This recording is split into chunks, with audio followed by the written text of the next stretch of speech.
তিনি শিগগির চলে আসবেন ইনশাআল্লাহ।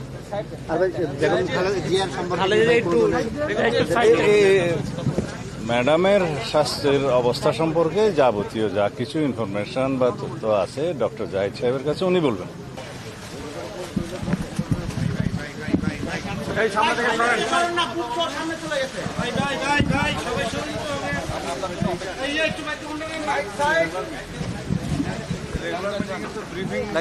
করার প্রয়োজন হলে করার, নাহলে তো দরকার নাই। একটু যদি বলতেন আসলে কি বিষয়ে আজকে বৈঠকটা হলো? আমাদের এটা রেগুলার মিটিং, স্ট্যান্ডিং কমিটির মিটিং। আমাদের বিভিন্ন বিষয়ে রাজনৈতিক আলোচনা এবং নির্বাচন ভিত্তিক বিভিন্ন আলোচনা, প্রচারের বিভিন্ন কৌশল, এগুলো নির্ধারণ করার জন্য আমরা আলোচনা করেছি। সেখানে কি ভারপ্রাপ্ত চেয়ারম্যানের আসার ব্যাপারে কোনো কথাবার্তা বা এরকম কোনো কিছু? তিনি শিগগির চলে আসবেন ইনশাআল্লাহ।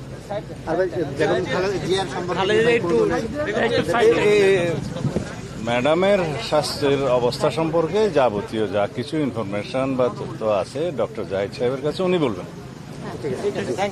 সব